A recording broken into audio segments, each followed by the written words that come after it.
रेखा से नीचे वाले बच्चे,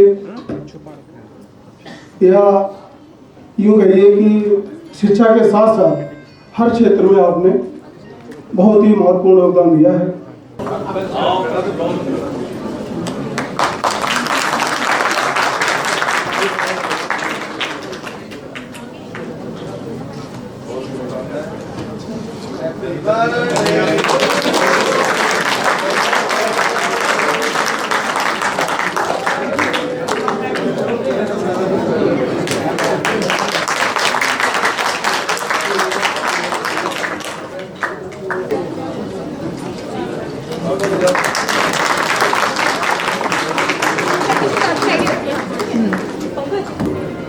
मंच पर विराजमान सभी मुख्य अतिथियों का वेदांता ग्रुप ऑफ इंस्टीट्यूशन में तहे दिल से स्वागत है। और चैत्र की नवरात्रि हम सबको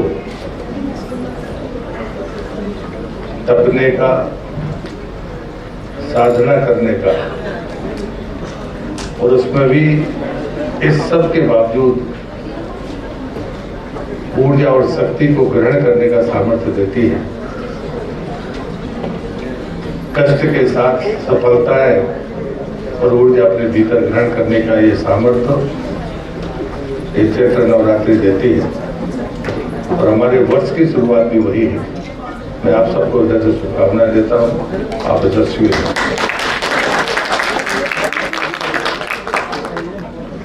इस कार्यक्रम में उपस्थित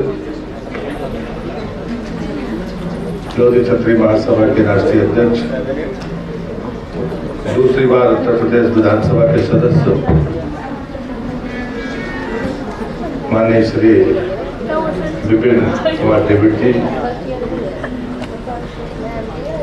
इस कार्यक्रम के आयोजक और जिनके कारण मुझे इस कार्यक्रम में आने का अवसर मिला, ऐसे सम्मानीय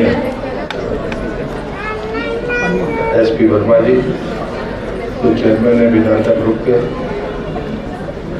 हम सबके बीच में सफलता की मिसाल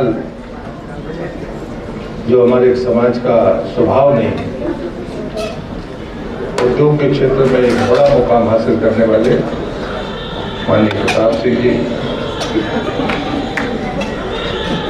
SC ST और OBC फाउंडेशन के हमारे इस कार्यक्रम के अतिथि दादा सिंह जी, एक और जो समाज के क्षेत्र में अपना एक बड़ा प्रतिष्ठान प्रारंभ करने वाले हैं सेवा के क्षेत्र में, सम्मानीय राकेश गर्ग जी, मेरे मित्र और पुराने परिचित, वो सिर्फ व्यवसायी नहीं है, एक अच्छे शिक्षाविद है, सम्मानीय डॉक्टर भरत सिंह जी, मंचस्थ सभी सैद वर्मा जी, सामने बैठे जितेंद्र जी, और भी दिल्ली प्रदेश लोधी क्षत्रिय महासभा के हमारे अध्यक्ष जो मुझे लेकर आए, उपस्थित सभी वरिष्ठ जन, भाइयों बहनों, मैं अपनी बात अपने आराध्य परम पूज्य श्री वासु जी की वाणी से शुरू कर रहा हूँ। उन्होंने मुझसे प्रश्न किया, उन्होंने तो राजनीति कहा, लेकिन आप अपने कैरियर के साथ उसको जोड़िए। क्या राजनीति व्यवहार और व्यापार में चलेगी? तो उन्होंने साथ में चेतावनी दी, यदि राजनीति व्यवहार में हुई तो न्याय नहीं हो सकता, और राजनीति परोपकार में हुई, राजनीति व्यापार में हुई तो परोपकार नहीं हो सकता। मुझे लगता है कि ये लाइन आपके जीवन में भी महत्वपूर्ण है। जो लोग प्रशासनिक क्षेत्र में जाने की मंशा रखते हैं, हम जब संचालक को सुन रहे थे तो मैं बहुत सारी बातों से सहमत था, लेकिन बहुत सारी बातों से मैं सहमत अपने आप को नहीं कर पाता। और मैं हमेशा मानता हूं कि उपमाएं ऐसी होनी चाहिए जो जीवन में बिगड़ने से बचाए, और इसलिए मैं आप सबसे विनती करता हूं कि जब कभी आप अपने इस प्रतिस्पर्धा के क्षेत्र में जाते हैं, थोड़ा सुनना, तो हमें ये तय करना होगा कि हम ऑब्जेक्टिव हैं या सब्जेक्टिव हैं। अगर मुझे लगता है कि जब हम पहले दिन की शुरुआत करते हैं तो हम इन बातों को जरूर मानते हैं कि हमारे परिवेश में, जिस परिवेश में हम जीते हैं प्रारंभिक जीवन में, या जो हमको सुनाया बताया जाता है वो जीवन में हमको असरकारी जरूर होता है। वो सकारात्मक भी हो सकता है और नकारात्मक भी हो सकता है। इसलिए आप देखते हैं कई बार कुछ बड़े जाने जाने वाले लोग या ताकतवर लोग, पदों पर चलने वाले लोग, उनकी बातचीत से आपको कुंठा लगती है, और जब कभी वो फैसले लेते हैं तो वो कुंठा उनके फैसलों में दिखती है। और मुझे लगता है कि जीवन की सबसे बड़ी विफलता है। इसलिए पहले कभी एक कदम चलते समय, मैं अगर यूपीएससी के क्षेत्र में परीक्षार्थी हूँ, चयन हो, मैं सफल होऊंगा या नहीं होऊंगा, जिद अच्छी चीज है, लेकिन मैं उससे ज्यादा बेहतर शब्द मानता हूं संकल्प। मेरे आराध्य प्रभु शिवाजी जी ने मुझसे कहा, संकल्प में विकल्प नहीं होता। जिद छोटी चीज है, संकल्प बड़ी चीज है। जिद हमारी मर्जी से होती है, वो कमजोरियों के साथ भी हो सकती है, ईर्ष्या के साथ हो सकती है, कटुता के साथ हो सकती है, लेकिन संकल्प में ये कमजोरियां नहीं होती। और उन्होंने कहा कि संकल्प में विकल्प नहीं होता, और साथ में चेतावनी दी कि संकल्प में अगर विकल्प खोजा गया तो महानतम कार्य रुक जाएगी। मेरे जीवन की सफलता महान कार्य है या नहीं, ये समय तय करेगा, लेकिन मेरा संकल्प बड़ा है। मैं अगर ये मानता हूं कि मेरे सफलता के साथ मेरा योगदान सिर्फ मेरे लिए नहीं होगा, मेरे लिए तो होगा, जब मुझे सफलता मिली है तो मेरे लिए होगा। यश और प्रतिष्ठा अगर मेरे पास आएगी तो वो मुझे निश्चित रूप से प्रभावित करेगी, लेकिन मेरी सफलता से मैं समाज को, देश को, दुनिया में उन ऊंचाइयों तक ले जाऊंगा जो शायद कोई और नहीं कर सकता। ये संकल्प बड़ा है, ये हमारे मन को भी बड़ा करता है। हर चीजें उसके साथ जुड़ती जाती है। जो अभाव मैंने देखा वो बाकी लोगों को देखने ना मिले, जो सुविधाएं मुझे नहीं मिली वो दूसरे लोगों को उसका अभाव ना हो, जो सफलताएं मेरे अग्रजों ने प्राप्त नहीं कर सकी हैं मैं उनको समय से कम समय में पूरी कर लूं।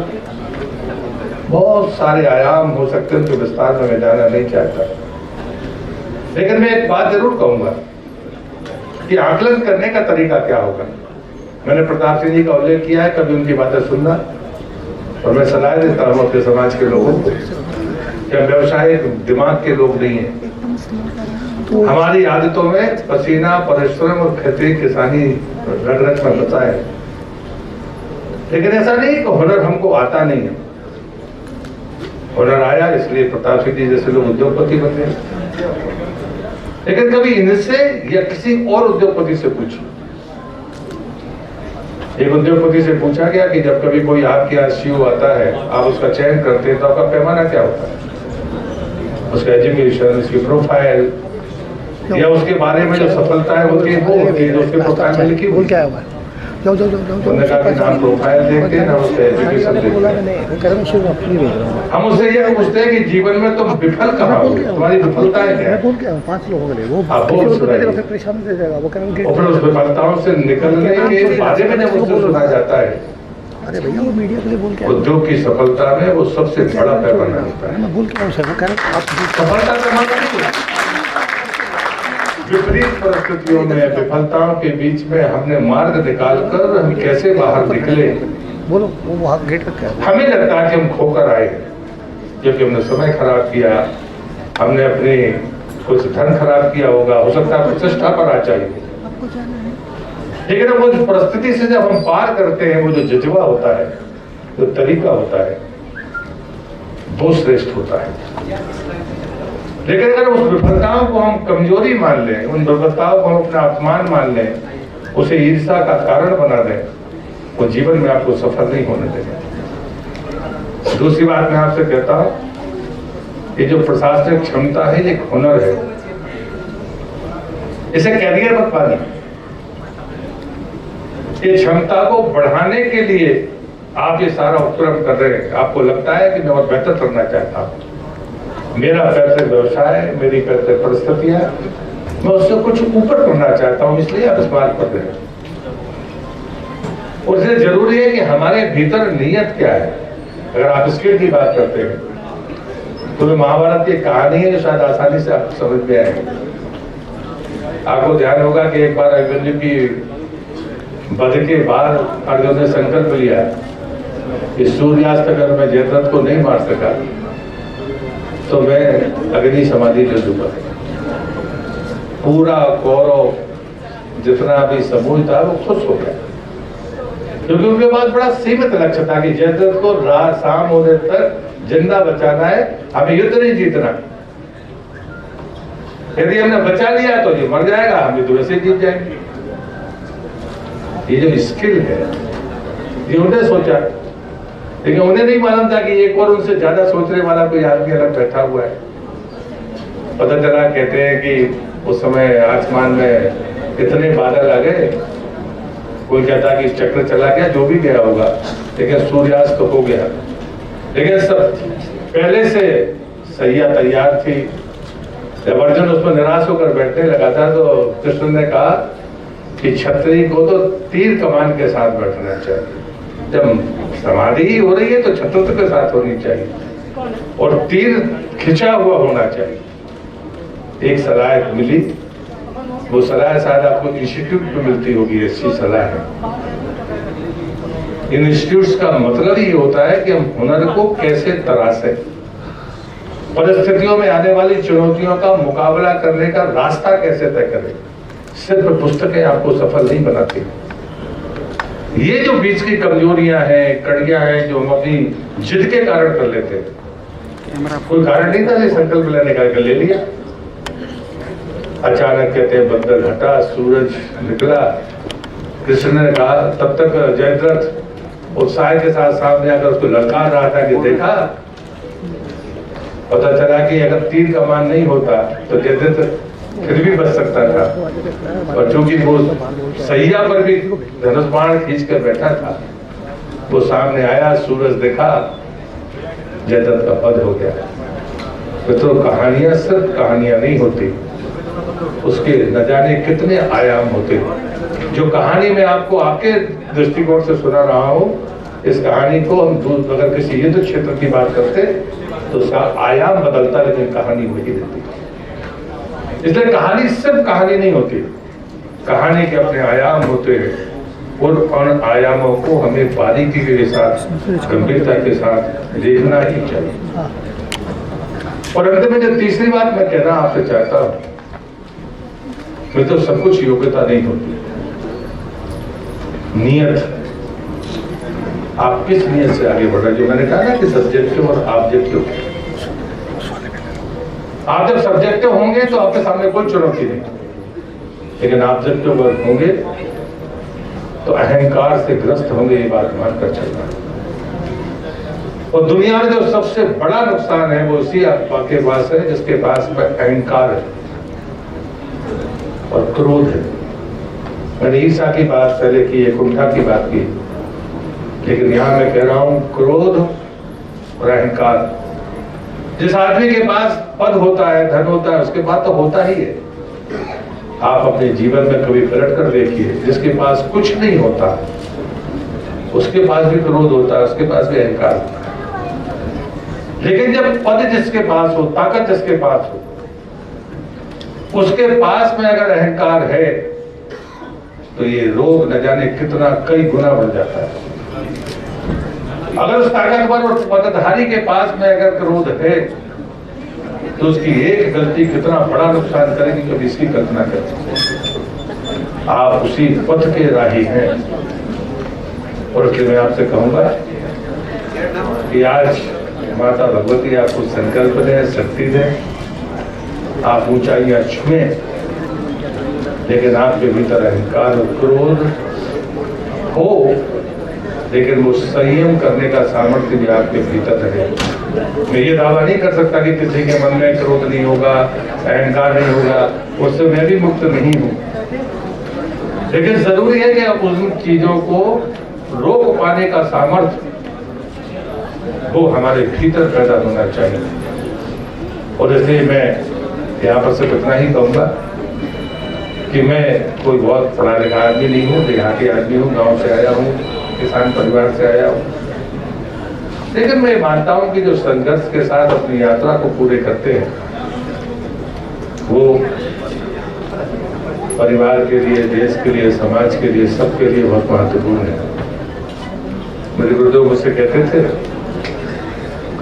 पहले परिवार तो संभाल लो, फिर समाज का ठेका लेना, और जब समाज को संभाल लेना फिर देश की बातें करना। हमारा घर हमसे संभलता नहीं है, हम खुद भी नहीं संभाल पाते अपने आप को, और दुनिया का ठेका लेने चलेंगे तो परिणाम अच्छे नहीं होंगे। परिणाम अच्छे तब होंगे जब संयम का सामर्थ्य हमारे भीतर हो। मुझे ये पता हो मैं अपने आप को संभाल सकता हूँ, मेरे विचलन में किसी और की मदद की मुझे जरूरत नहीं है। वो व्यक्ति जीवन में श्रेष्ठ सफलता की तरफ जाता है। और मैं इस अवसर पर इसलिए नहीं कि मैं मंत्रिमंडल का सदस्य हूँ, आप प्रधानमंत्री जी को देखते होंगे, मैं आश्चर्यचकित है, और मैं अटल जी के मंत्रिमंडल में भी मंत्री था। मैं आप देखता हूँ कि मुझे लगता है कि कुछ और दूसरा विषय ही नहीं है, जीना है तो देश के लिए जीना, आज नहीं आप अतीत में पलट कर देखिए। इसलिए मुझे लगता है कि किसी भी महापुरुष या किसी भी श्रेष्ठ नेतृत्व के बारे में भी हमें ईमानदार मूल्यांकन करना चाहिए। कोई कारण नहीं है कि हम पूर्वाग्रह के साथ आगे बढ़े, कोई कारण नहीं है कि हम जो हमको सुनाया जाता है हम उसको विश्वास कर लें। जितनी कसौटी पर आपको कसना है उसको कसिए और उसके बाद फैसला करिए।